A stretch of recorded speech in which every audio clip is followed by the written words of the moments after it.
Robert Kiyosaki was raised by two father figures.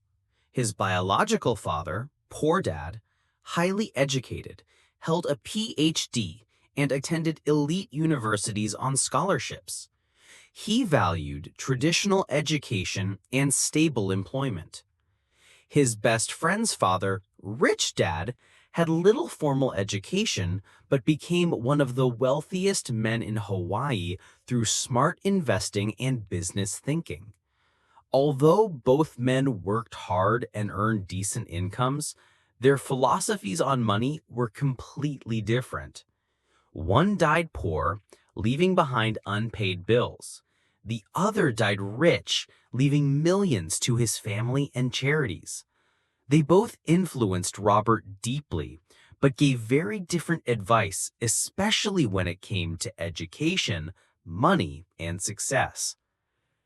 Key insight: having two dads gave Robert the ability to compare two mindsets, the mindset of the rich versus the mindset of the poor, and choose which path to follow. Instead of blindly accepting or rejecting one father's advice, Robert began to think deeply and compare their ideas. At the time, neither of his dads was rich or poor. Both were still early in their careers, working hard and struggling with money and family responsibilities. But their attitudes toward money were completely different. For example, poor dad said, "The love of money is the root of all evil." Rich dad said, "The lack of money is the root of all evil." As a young boy, hearing such conflicting beliefs was confusing. He wanted to be a good son to both men, but they gave opposite advice. This contrast sparked Robert's curiosity. He began reflecting deeply, asking himself questions like, why does this dad believe that? Why does the other dad say the opposite? Rather than accepting one opinion or dismissing the other, Robert was forced to think independently. That process of questioning, comparing, and choosing for himself became more valuable than any one piece of advice. Unfortunately, money isn't taught in schools. Education systems focus on academic and professional skills, math, science, reading, but not financial literacy. That's why many highly educated people, doctors, lawyers, and accountants, still struggle with money, despite having good jobs and high grades. Even at the national level, financial mismanagement is evident. Many of the people making economic decisions, politicians and government officials, often have little or no financial education. This helps explain the growing national debt and poor handling of public funds. Robert Kiyosaki warns, what will happen when millions of people rely on government aid like Medicare and Social Security and those systems run out of money? Most people will turn to their families or the government for help. But if parents are financially struggling themselves, how can they teach their children about money? They can't give what they don't have. Rich Dad believed that saying, "I can't afford it," was a form of mental laziness. Although both fathers worked hard, Robert noticed a key difference. Poor Dad would often shut down mentally when it came to money. Rich Dad made it a habit to challenge his brain, constantly thinking and problem solving. Just like physical exercise builds health, mental exercise builds wealth. One dad grew financially stronger over time, while the other grew weaker, simply because of how they used, or didn't use, their minds when it came to money. Opposing mindsets, a side-by-side comparison. Poor Dad: the rich should pay more taxes to support the poor. Rich Dad: taxes punish producers and reward non-producers. Poor Dad: study hard so you can find a good company to work for. Rich Dad: study hard so you can find a good company to buy. Poor Dad: I'm not rich because I have kids. Rich Dad: I must become rich because I have kids. Poor Dad: avoided discussing money at dinner. Rich Dad: encouraged talking about money and business openly. Poor Dad. When it comes to money, play it safe. Rich Dad. Learn how to manage risk. Poor Dad. Believed the house was his biggest asset. Rich Dad. Believed a house is a liability if it's your biggest investment. Poor Dad. Paid bills on time, but last. Rich Dad. Paid bills first, then managed the rest. Poor Dad. Trusted job benefits like pay raises, pensions, and healthcare. Rich Dad. Focused on building independence through wealth and ownership. Robert's two fathers had very different views on job security, government benefits, and self-reliance. Poor Dad, who worked in government and education, believed in the value of entitlements. He admired retirement benefits, healthcare access, PX privileges, and job security, especially the tenure system offered by universities and the military. He often said, "I've worked hard for the government. I'm entitled to these benefits." Rich Dad believed in financial independence and self-reliance. He saw the entitlement mindset as dangerous, saying it created dependence and weakness in people. Different goals, different teachings. Poor Dad saved small amounts of money. Rich Dad created investments and assets. Taught how to write a great resume. Rich Dad taught how to write powerful business plans. Believed in finding a good job. Rich Dad believed in creating jobs. Defined himself as not rich. Rich Dad always referred to himself as rich even when broke. Said money doesn't matter. Rich Dad said money is power. Felt secure with lifelong job benefits. Rich Dad wanted control over his own financial destiny. The power of belief in language. One of the biggest lessons Robert learned was how much thoughts and words shape reality. Poor Dad said, "I'll never be rich," and that became true. Rich Dad always said, "I'm a rich man," even when facing financial hardship. Rich Dad explained, "There's a difference between being broke and being poor. Broke is temporary. Poor is a mindset. It's forever." Although both of Robert's fathers valued education, they disagreed on what kind of education truly mattered. Poor Dad encouraged traditional success. He wanted Robert to study hard, earn a college degree, and get a secure, well-paying job as a professional, like an accountant or lawyer. He also suggested going to business school for an MBA.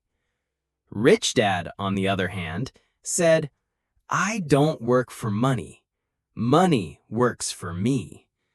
He emphasized the importance of understanding how money works and how to make it work for you through investing in entrepreneurship. At just 9 years old, Robert made a life-changing decision.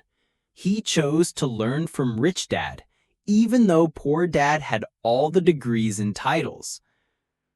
A lesson from Robert Frost's The Road Not Taken. Robert relates his decision to a powerful metaphor from his favorite poem, The Road Not Taken by Robert Frost. He says, "Two roads diverged in a wood, and I took the one less traveled by, and that has made all the difference." Choosing to ignore the advice of his educated father and instead follow the unconventional path of his rich dad was difficult, but it became the defining moment of his life. It was a painful choice, he reflects, but it was the right one, and it shaped the entire direction of my future. He realized that I knew and fully understood what he had been trying to drum into my often thick skull. Money is one form of power, but what is more powerful is financial education. Money comes and goes, but if you have the education about how money works, you gain power over it and can begin building wealth. The reason positive thinking alone does not work is because most people went to school and never learned how money works, so they spend their lives working for money. Because I was only 9 years old when I started the lessons, my rich dad taught me were simple. And when it was all said and done, there were only 6 main lessons repeated over 30 years. This audiobook is about those 6 lessons, put as simply as possible, just as simply as my rich dad put forth those lessons to me.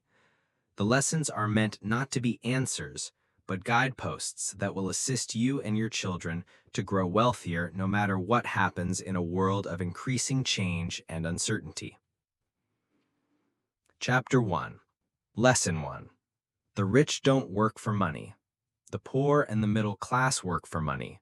The rich have money work for them. Dad, can you tell me how to get rich?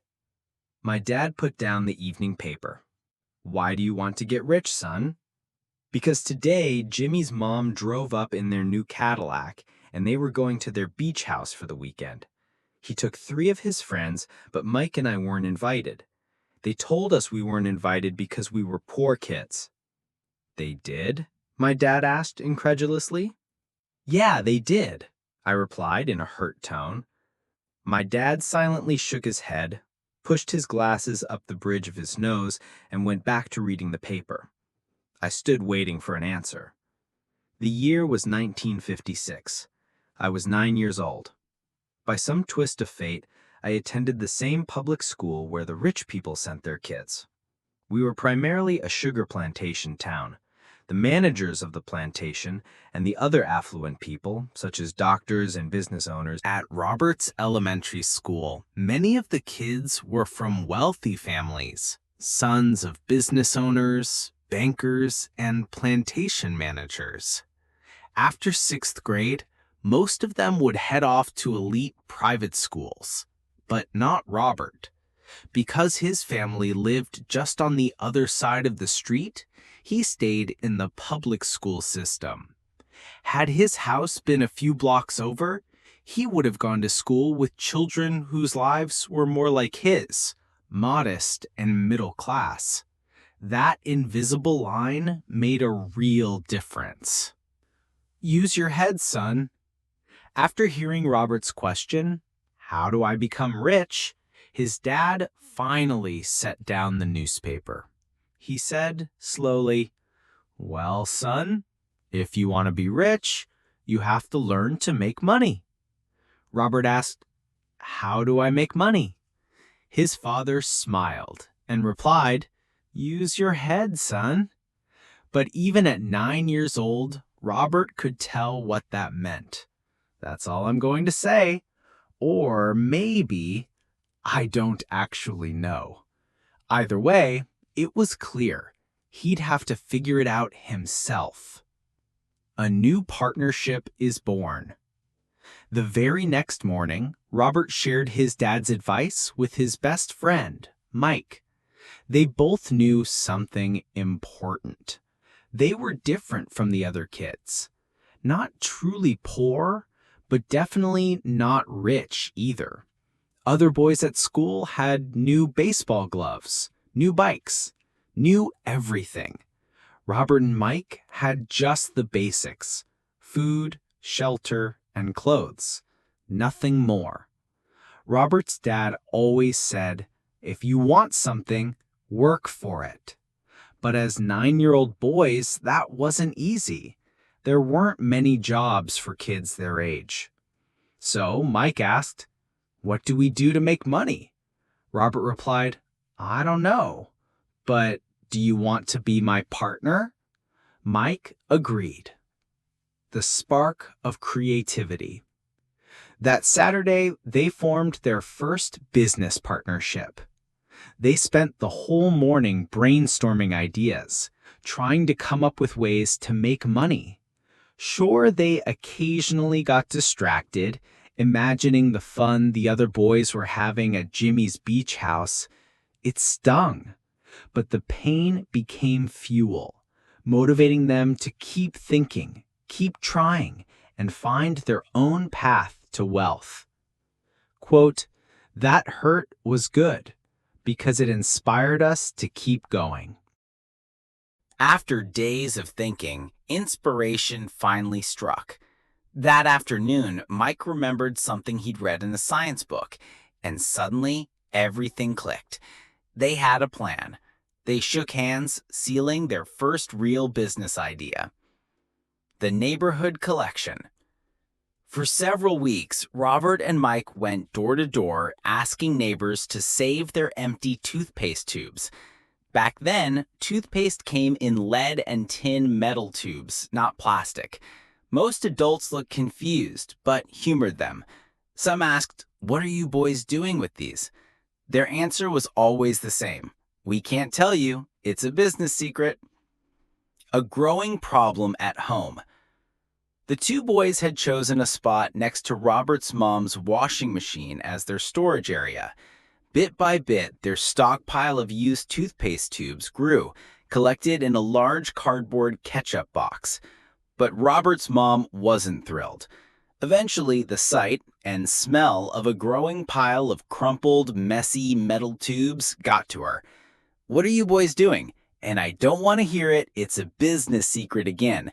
She gave them an ultimatum: "Do something with the mess or I'm throwing it all out." Crunch time. Production begins. With pressure mounting, Robert and Mike begged for one more week. They explained they were waiting for two more neighbors to finish their toothpaste. Robert's mom reluctantly gave in, but made it clear the deadline was final. Now the heat was on, literally. Mike took on the role of neighborhood promoter, encouraging people to brush more often. "Your dentist wants you to brush after every meal," he'd say with a grin, all to get those last few tubes. Meanwhile, Robert began setting up the production line. The factory in the driveway. One day, Robert's dad drove up, only to see two 9-year-olds in the driveway running what looked like a full-scale operation. There was fine white powder scattered across the pavement, a long work table covered with milk cartons from school lunches, their family's hibachi grill burning red hot, glowing with coals. It was chaos, but it was business. Robert's dad walked up slowly, uncertain what he was witnessing.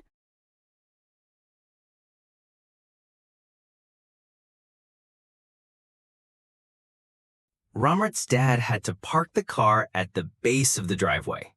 Why? Because the entire carport was now a full-blown factory, complete with molten metal, milk cartons, and two dusty little boys hard at work. As Robert's dad and his friend got closer, they saw a steel pot sitting on top of red-hot hibachi coals. The boys were melting down lead toothpaste tubes. Back then, toothpaste came in metal, not plastic. Once the paint burned off, the boys dropped the lead into the pot, turning it into a silvery liquid. With his mom's pot holders, Robert carefully poured the molten lead into the tops of milk cartons, which were filled with plaster of Paris. White dust covered everything. The entire driveway looked like it had been hit by a snowstorm. Homemade molds and big dreams. These weren't just milk cartons. They were custom coin molds made from plaster of Paris. The boys had carved nickel-sized impressions inside. When the lead cooled, it would form perfect replicas of nickels. Robert's dad watched, amused but cautious, as his son poured the last batch. "Careful," he said. "I got it," Robert replied, eyes focused on the task. Finally, with the lead cooling, Robert set the pot down, wiped the sweat from his forehead, and smiled proudly at his father. "We're making money, Dad." "What are you boys doing?" his dad asked with a raised eyebrow. "We're doing what you told me to do. We're going to be rich," Robert said with a huge grin. Mike nodded, equally proud. "Yep, we're partners." His dad looked at the molds. "And what's in those molds?" "Watch this," Robert said. He tapped the mold gently with a small hammer and pulled off the top half. Out dropped a perfect lead nickel. "Oh my God," his dad gasped. "You're casting nickels out of lead?" "That's right," Mike beamed. "We're making money, like you said." His dad's friend burst into laughter. His dad couldn't help but laugh too, standing in front of a blazing fire, a pile of spent toothpaste tubes, and two proud white-dusted entrepreneurs. "All right," he said, trying not to smile too much. "Put everything down." Later that afternoon, Robert's dad sat with the boys on the front step of the house. With a gentle smile, he explained what they had unknowingly done. "Boys, what you made is called counterfeit money, and that's illegal." The words hit hard. Mike's voice trembled. "You mean we can't do this?" Before Robert's dad could answer, his friend laughed. "Let them go. These kids might be developing a natural talent." But Robert's dad just gave him a sharp look and said kindly, "Yes, it's illegal, but what you boys have shown is creativity and original thinking. I'm really proud of you. Keep going. Don't quit." Their dreams were crushed. No Cadillacs, no beach houses, no nickels, just white powder, burnt toothpaste tubes, and a shut-down factory. For about 20 minutes, the boys sat silently, disappointed but not defeated. Then, without a word, they began cleaning up the mess. As they swept the powder, Robert turned to Mike and sighed. "I guess Jimmy and his friends were right. We are poor." Just then, Robert's dad stepped out to leave. He overheard and paused at the door. "Idea: only poor if you give up." "Boys, you're only poor if you give up. The most important thing is you did something. Most people only talk and dream about getting rich. You acted. I'm proud of you. Keep going. Don't quit." The boys stood in silence, the words washing over them. They were nice words, but still, they didn't know what to do next. "Professor, why my dad wasn't rich?" "Dad?" Robert asked. "How come you're not rich?" His father smiled thoughtfully. "Because I chose to be a school teacher. And school teachers, we don't think much about money. We just like to teach." He paused. "I wish I could help more, but I don't know how to make money." Robert and Mike kept sweeping. That's when his dad stopped in the doorway and said, "But I do know someone who can teach you. Meet the real rich dad." "If you really want to learn how to be rich," his dad said, "talk to your dad, Mike." Mike looked stunned. "My dad?" Robert's dad nodded with a smile. "Yes, your dad and I have the same banker, and the banker says your father is brilliant with money. He's told me that several times." Mike blinked in disbelief. "But how come we don't have a big house or a new car like the rich kids?" Robert's dad smiled again. "A nice car or house doesn't mean you're rich, or that you know how money works. Jimmy's dad works for the sugar company." Plantation. He's not much different from me. He works for a company, and I work for the government. The company buys the car for him. The sugar company is in financial trouble, and Jimmy's dad may soon have nothing. Your dad is different, Mike. He seems to be building an empire, and I suspect in a few years he will be a very rich man. With that, Mike and I got excited again. With new vigor, we began cleaning up the mess caused by our now defunct first business. As we were cleaning, we made plans for how and when to talk to Mike's dad. The problem was that Mike's dad worked long hours and often did not come home until late. His father owned warehouses, a construction company, a chain of stores, and 3 restaurants. It was the restaurants that kept him out late. Mike caught the bus home after we had finished cleaning up. He was going to talk to his dad when he got home that night and asked him if he would teach us how to become rich. Mike promised to call as soon as he had talked to his dad, even if it was late. The phone rang at 8:30 p.m. "Okay," I said, "next Saturday." I put the phone down. Mike's dad had agreed to meet with us on Saturday. I caught the 7:30 a.m. bus to the poor side of town. The lessons begin.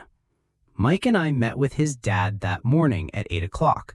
He was already busy, having been at work for more than an hour.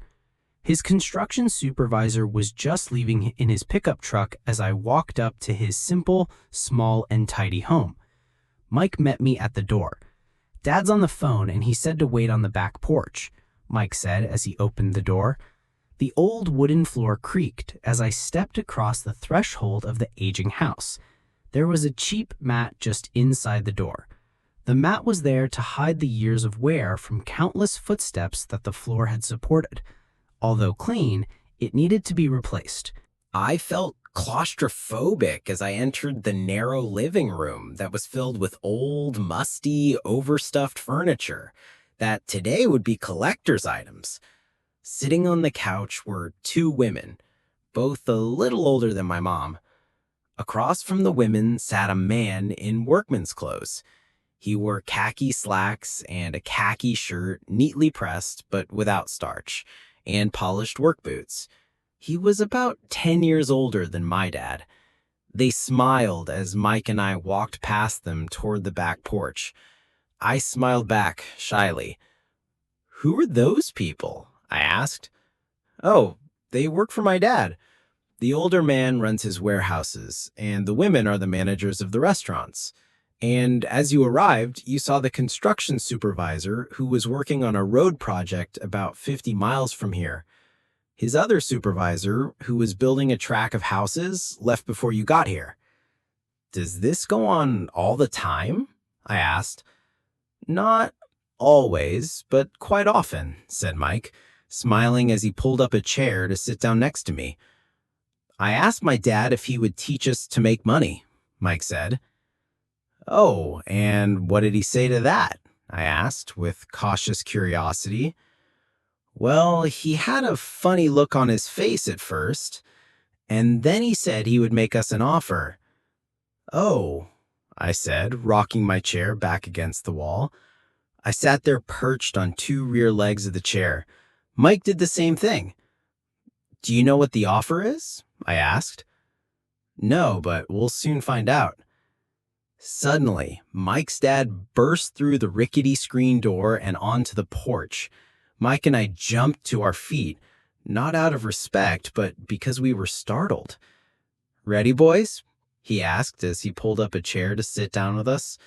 We nodded our heads as we pulled our chairs away from the wall to sit in front of him. He was a big man, about 6 feet tall and 200 pounds. My dad was taller, about the same weight, and 5 years older than Mike's dad. They sort of looked alike, though, not of the same ethnic makeup. Maybe their energy was similar, Mike says. Is that correct? I nodded my head quickly, but with a little trepidation. He had a lot of power behind his words and smile. "Okay, here's my offer. I'll teach you, but I won't do it classroom style. You work for me, I'll teach you. You don't work for me, I won't teach you. I can teach you faster if you work, and I'm wasting my time if you just want to sit and listen like you do in school. That's my offer. Take it or leave it." May I ask a question first?" I asked. "No. Take it or leave it." I've got too much work to do to waste my time. If you can't make up your mind decisively, then you'll never learn to make money anyway. Opportunities come and go. Being able to know when to make quick decisions is an important skill. You have the opportunity that you ask for. School is beginning or it's over in 10 seconds, Mike's dad said with a teasing smile. "Take it," I said. "Take it," said Mike. Good, said Mike's dad. Mrs. Martin will be by in 10 minutes. After I'm through with her, you'll ride with her to my super and you can begin working. I'll pay you 10 cents an hour and you'll work 3 hours every Saturday. But I have a softball game today, I said. Mike's dad lowered his voice to a stern tone. Take it or leave it, he said. I'll take it, I replied, choosing to work and learn instead of playing. 30 cents later. By 9 a.m. that day, Mike and I were working for Mrs. Martin. She was a kind and patient woman. She always said that Mike and I reminded her of her 2 grown sons. Although kind, she believed in hard work and kept us moving. We spent 3 hours taking canned goods off the shelves, brushing each can with a feather duster to get the dust off, and then restacking them neatly. It was excruciatingly boring work. Mike's dad, whom I called my rich dad, owned 9 of these little super rats, each with a large parking lot. They were the early version of the 7-Eleven convenience stores, little neighborhood grocery stores where people bought items such as milk, bread, butter, and cigarettes. The problem was that this was Hawaii, before air conditioning was widely used, and the stores could not close their doors because of the heat. On 2 sides of the store, the doors had to be wide open to the road and parking lot. Every time a car drove by or pulled into the parking lot, dust would swirl and settle in the store. We knew we had a job as long as there was no air conditioning. For 3 weeks, Mike and I reported to Mrs. Martin and worked our 3 hours. By noon, our work was over, and she dropped 3 little dimes in each of our hands. Now, even at the age of 9 in the mid-1950s, 30 cents was not too exciting. Comic books cost 10 cents back then, so I usually spent my money on comic books and went home. By Wednesday of the 4th week, I was ready to quit. I had agreed to work only because I wanted to learn to make money from Mike's dad, and now I was a slave for 10 cents an hour. On top of that, I had not seen Mike's dad since that first Saturday. I'm quitting, I told Mike at lunchtime. School was boring, and now I did not even have my Saturdays to look forward to. But it was the 30 cents that really got to me this time. Mike smiled. What are you laughing at? I asked with anger and frustration. Dad said this would happen. He said to meet with him when you were ready to quit. What? I said indignantly. He's been waiting for me to give fed up? Sort of, Mike said. Dad's kind of different. He doesn't teach like you or Dad. Your mom and Dad lecture a lot. My dad is quiet and a man of few words. You just wait till the Saturday. I'll tell him you're ready. You mean I've been set up? No, not really, but maybe Dad will explain. Saturday. Waiting in line on Saturday, I was ready to face Mike's dad. Even my real dad was angry with him. My real dad, the one I called the poor one, thought that my rich dad was violating child labor laws and should be investigated.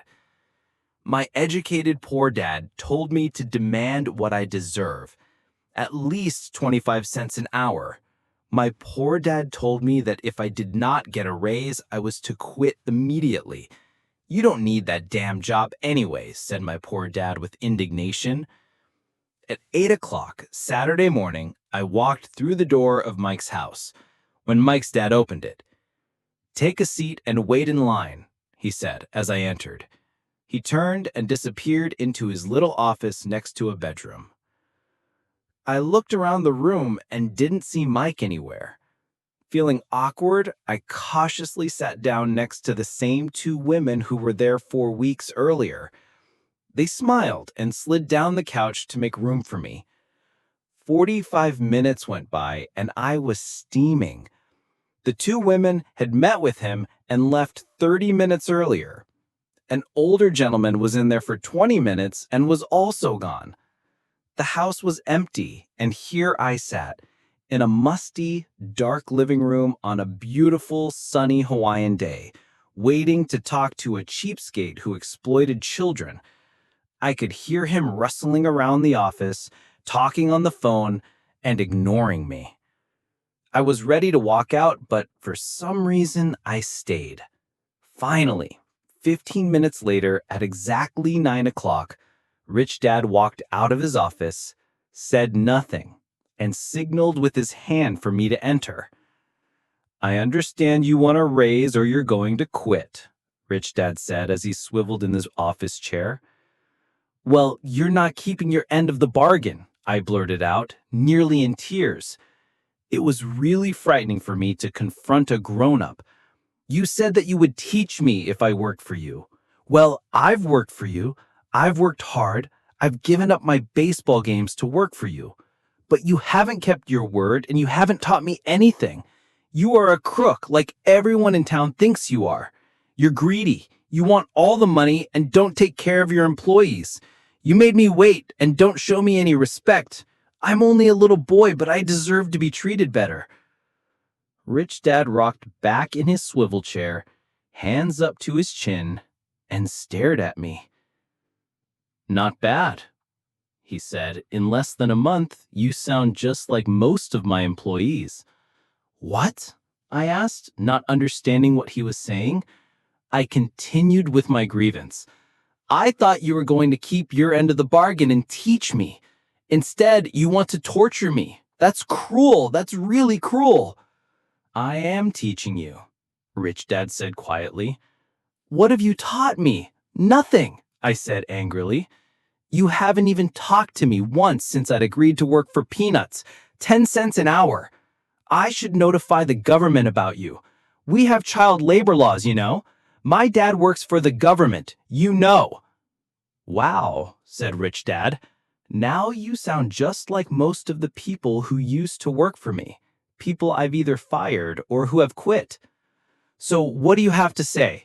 I demanded, feeling pretty brave for a little kid. "You lied to me. I've worked for you and you have not kept your word. You haven't taught me anything."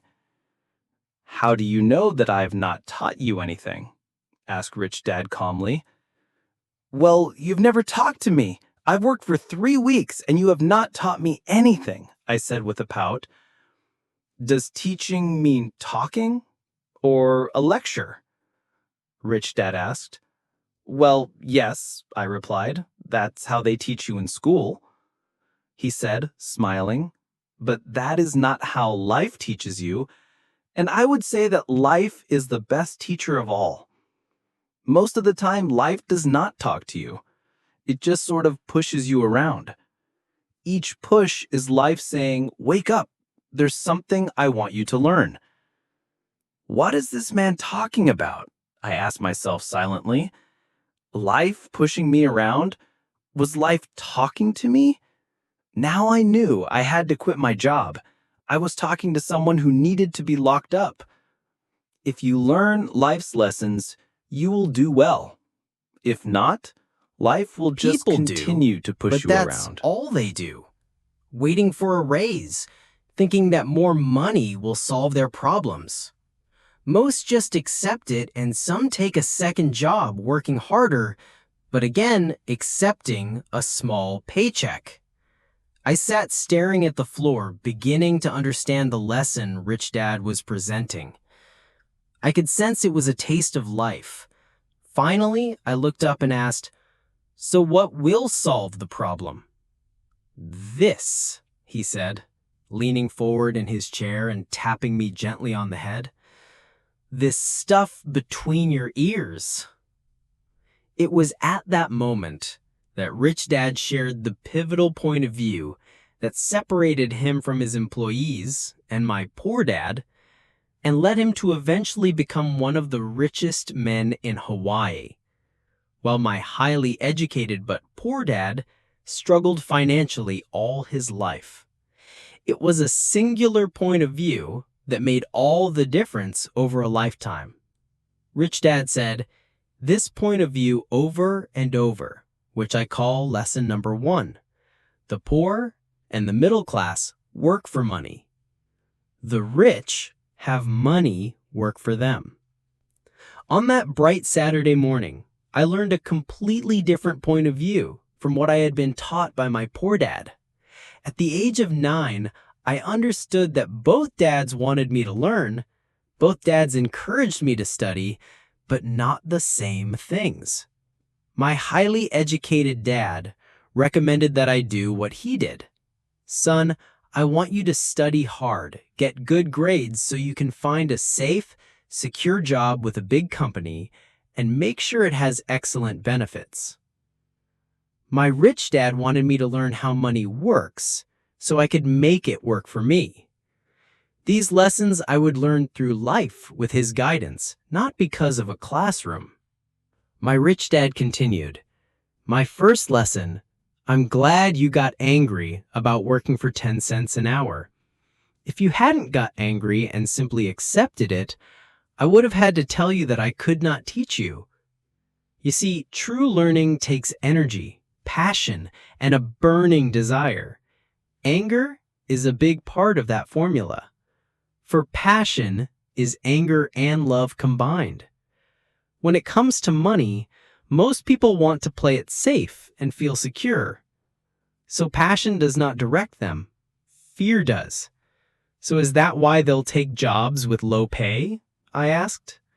"Yes," said Rich Dad. "Some people say I exploit people because I don't pay as much as the sugar plantation or the government. I say the people exploit themselves. It's their fear, not mine." "But don't you feel you should pay them more?" I asked. "I don't have to. And besides, more money will not solve their problems. Just look at your dad. He makes a lot of money and he still can't pay his bills. Most people given more money only get into more debt." "So that's why the 10 cents an hour," I said, smiling. "It's part of the lesson." "That's right," smiled Rich Dad. "You see, your dad went to school and got an excellent education so he could get a high-paying job. But he still has money problems because he never learned anything about money in school. On top of that, he believes in working for money." "And you don't?" I asked. "No, not really," said Rich Dad. "If you want to learn to work for money, then stay in school. That is a great place to learn to do that. But if you want to learn how to have money work for you, then I will teach you that. But only if you want to learn." "Wouldn't everyone want to learn that?" I asked. "No," said Rich Dad.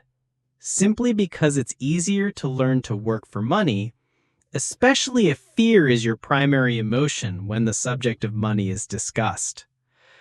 "I don't understand," I said with a frown. "Don't worry about that for now. Just know that it's fear that keeps most people working at a job. The fear of not paying their bills, the fear of being fired, the fear of not having enough money, and the fear of starting over. That's the price of studying to learn a profession or trade and then working for money. Most people become a slave to money and then get angry at their boss. Learning to have money work for you is a completely different course of study." I asked. "Absolutely," Rich Dad answered. "Absolutely." We sat in silence on that beautiful Hawaiian Saturday morning. My friends had just started their Little League baseball game, but for some reason, I was now thankful I had decided to work for 10 cents an hour. I sensed that I was about to learn something my friends wouldn't learn in school. "Ready to learn?" asked Rich Dad. "Absolutely," I said with a grin. "I have kept my promise. I've been teaching you from afar," my rich dad said. "At 9 years old, you've gotten a taste of what it feels like to work for money. Just multiply your last month by 50 years, and you will have an idea of what most people spend their life doing." "I don't understand," I said. "How did you feel waiting in line to see me once to get hired and once to ask for more money?" terrible, I said. If you choose to work for money, that is what life will be like, said Rich Dad. And how did you feel when Mrs. Martin dropped 3 dimes in your hand for 3 hours of work? I felt like it wasn't enough. It seemed like nothing. I was disappointed, I said. And that is how most employees feel when they look at their paychecks, especially after all the tax and other deductions are taken out. At least you got 100%. You mean most workers don't get paid everything? I asked with amazement. Heavens no, said Rich Dad. The government always takes its share. First. How do they do that? I asked. Taxes, said Rich Dad. You're taxed when you earn. You're taxed when you spend. You're taxed when you save. You're taxed when you die. Why do people let the government do that to them? The rich don't, said Rich Dad with a smile. The poor and the middle class do. I'll bet you that I earn more than your dad, yet he pays more in taxes. How can that be? I asked. At my age, that made no sense to me. Why would someone let the government do that to them? Rich Dad rocked slowly and silently in his chair, just looking at me. Ready to learn? He asked. I nodded my head slowly as I said, there is a lot to learn. Learning how to have money work for you is a lifetime study. Most people go to college for 4 years and their education ends. That my study of money will continue over my lifetime, simply because the more I find out, the more I find out I need to know. Most people never study the subject. They go to work, get their paycheck, balance their checkbooks, and that's it. Then they wonder why they have money problems. They think that more money will solve the problem and don't realize that it's their lack of financial education that is the problem. So, my dad has tax problems because he doesn't understand money? I asked, confused. Look, said Rich Dad, taxes are just one small section on learning how to have money work for you. Today, I just wanted to find out if you still have the passion to learn about money. Most people don't. They want to go to school, learn a profession, have fun at their work, and earn lots of money. One day they wake up with big money problems, and then they can't stop working. That's the price of only knowing how to work for money, instead of studying how to have money work for you. So, do you still have the passion to learn? Asked Rich Dad. I nodded my head. Good, said Rich Dad. Now get back to work. This time, I will pay you nothing. What? I asked in amazement. You heard me. Nothing. You will work the same 3 hours every Saturday, but this time you will not be paid 10 cents per hour. You said you wanted to learn to not work for money, so I'm not going to pay you anything.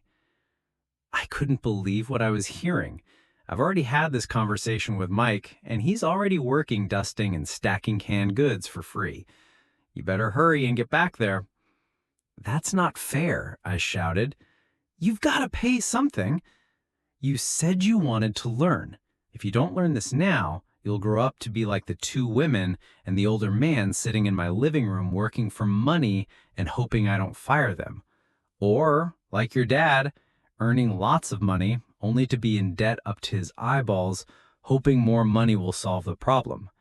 If that's what you want, I'll go back to our original deal of 10 cents an hour.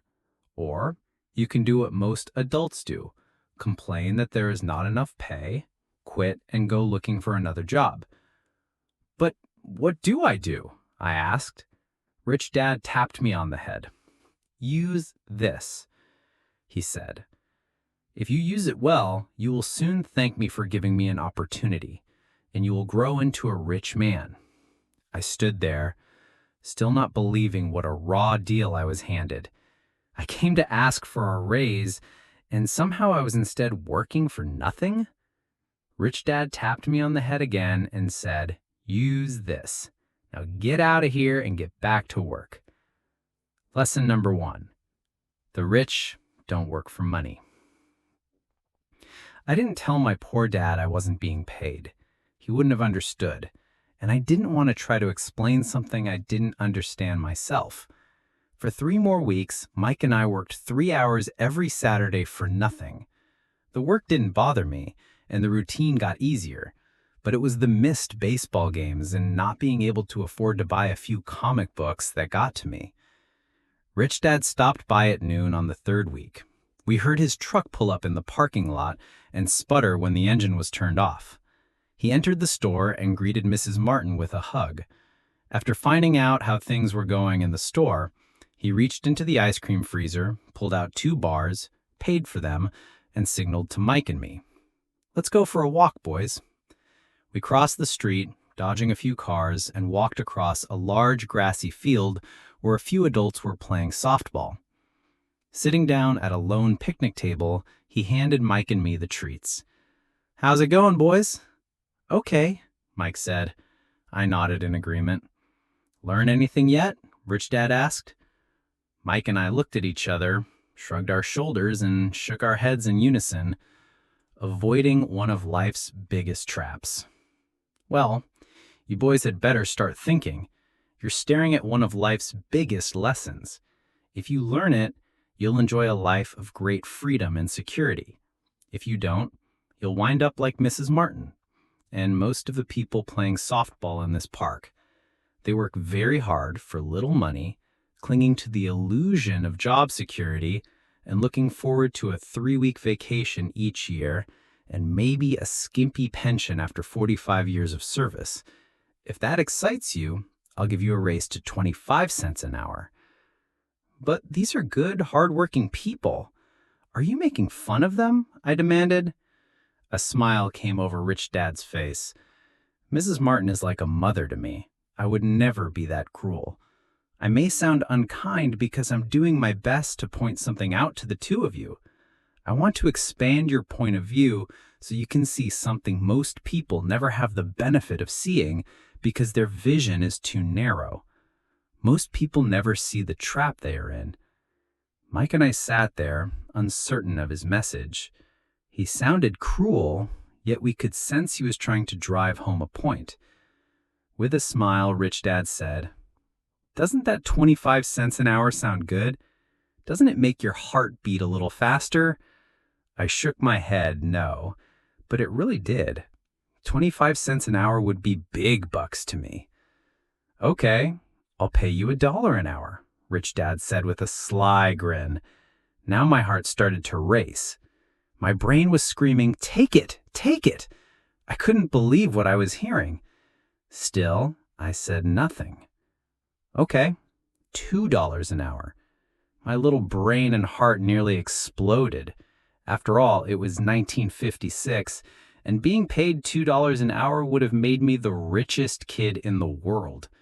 I couldn't imagine earning that kind of money. I wanted to say yes. I wanted the deal. I could picture a new bicycle, new baseball glove, and the adoration of my friends when I flashed some cash. On top of that, Jimmy and his rich friends could never call me poor again. But somehow my mouth stayed shut. The ice cream had melted and was running down my Hours a hand. day? Rich That's Dad a was looking at denial of 2 truth. boys staring at. If they weren't interested in money, then why are they working? That kind of thinking is probably more psychotic than a person who hoards money. As I sat there listening to my rich dad, my mind flashed back to the countless times my own dad said, "I'm not interested in money." He said those words often. He also covered himself by always saying, "I work because I love my job." "So, what do we do?" I asked. "Not work for money until all traces of fear and greed are gone?" "No, that would be a waste of time," said Rich Dad. "Emotions are what make us human. The word emotion stands for energy in motion. Be truthful about your emotions and use your mind and emotions in your favor, not against yourself." "Whoa," said Mike. Don't worry about what I just said. It will make more sense in years to come. Just be an observer, not a reactor to your emotions.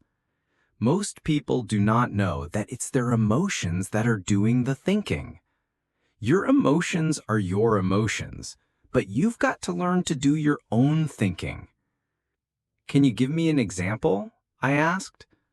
Sure, replied Rich Dad. When a person says, I need to find a job, it's most likely an emotion doing the thinking. Fear of not having money generates that thought. But people do need money if they have bills to pay, I said. Sure they do, smiled Rich Dad. All I'm saying is that it's fear that is all too often doing the thinking. I don't understand, said Mike. For example, said Rich Dad, if the fear of not having enough money arises, instead of immediately running out to get a job, they instead might ask themselves this question: will a job be the best solution to this fear over the long run?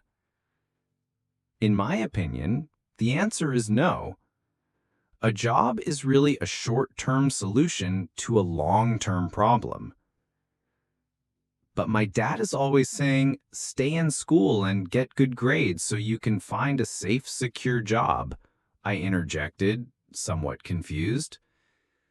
Yes, I understand he says that, said Rich Dad, smiling.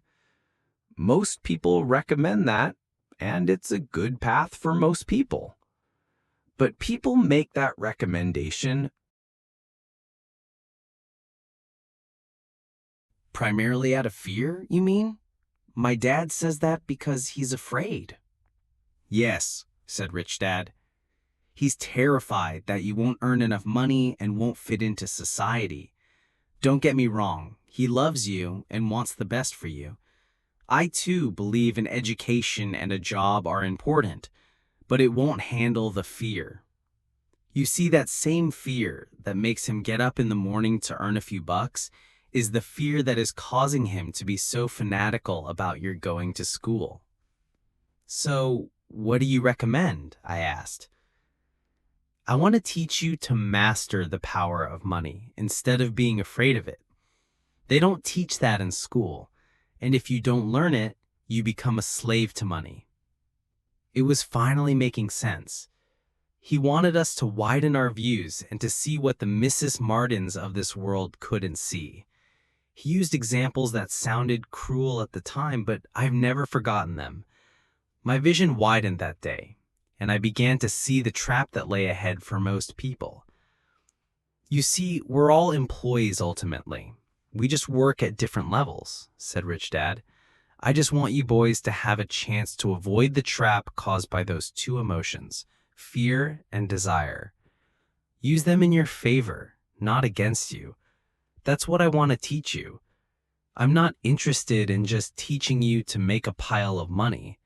That won't handle the fear or desire. If you don't first handle fear and desire and you get rich, you'll only be a highly paid slave. So how do we avoid the trap? I asked.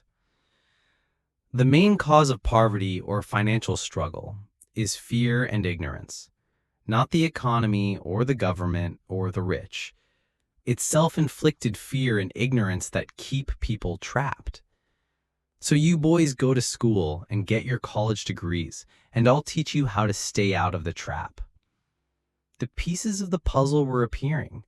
My highly educated dad had a great education and a great career, but school never told him how to handle money or his fear of it. It became clear that I could learn different and important things from two fathers. So you've been talking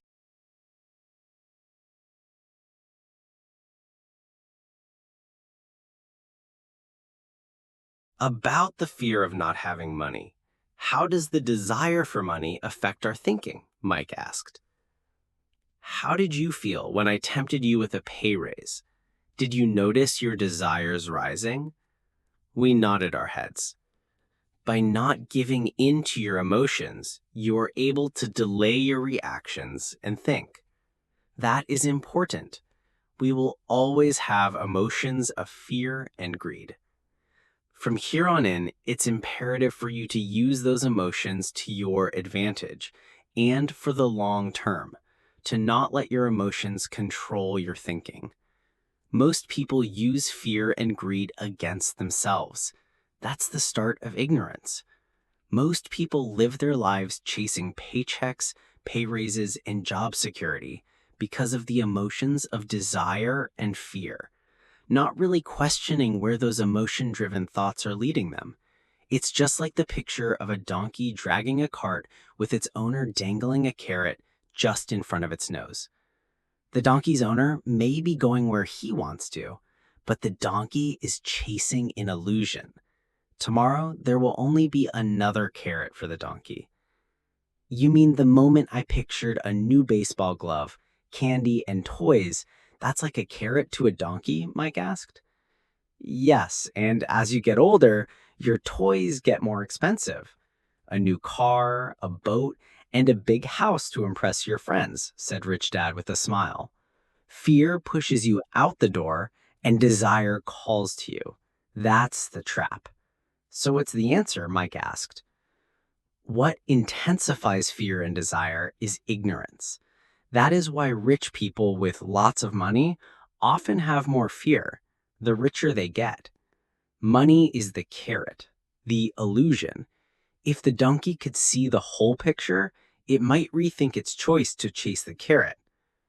Rich Dad went on to explain that a human's life is a struggle between ignorance and illumination. He explained that once a person stops searching for information and self-knowledge, ignorance sets in. That struggle is a moment-to-moment decision to learn, to open or close one's mind. Look, school is very important. You go to school to learn a skill or profession to become a contributing member of society. Every culture needs teachers, doctors, mechanics, artists, cooks, business people, police officers, firefighters, and soldiers. Schools train them so society can thrive and flourish, said Rich Dad. Unfortunately, for many people, school is the end, not the beginning. There was a long silence. Rich Dad was smiling. I didn't comprehend everything he said that day, but as with most great teachers, his words continued to teach, for years. I've been a little cruel today, said Rich Dad, but I want you to always remember this talk. I want you to always think of Mrs. Martin, and I want you always to remember that donkey. Never forget that fear and desire can lead you into life's biggest trap if you're not aware of them controlling your thinking. To spend your life living in fear, never exploring your dreams is cruel. To work hard for money, thinking that it will buy you things that will make you happy is also cruel. To wake up in the middle of the night, terrified about paying bills, is a horrible way to live. To live a life dictated by the size of a paycheck is not really living a life. Thinking that a job makes you secure is lying to yourself. That's cruel. And that's the trap I want you to avoid. I've seen how money runs people's lives. Don't let that happen to you. Please don't let money run your life. A softball rolled under our table. Rich Dad picked it up and threw it back. So what does ignorance have to do with greed and fear? I asked. Because it is ignorance about money that causes so much greed and fear, said Rich Dad. Let me give you some examples. A doctor wanting more money to better provide for his family raises his fees. By raising his fees, it makes healthcare more expensive for everyone. It hurts the poor people the most, so they have worse health than those with money. Because the doctors raise their fees, the attorneys raise their fees. Because the attorneys' fees have gone up, school teachers want to raise, which raises our taxes, and on and on and on. Soon, there will be such a horrifying gap between the rich and the poor that chaos will break out, and another great civilization will collapse. History proves that great civilizations collapse when the gap between the haves and have-nots is too great. Sadly, America is on that same course. because we haven't learned from history.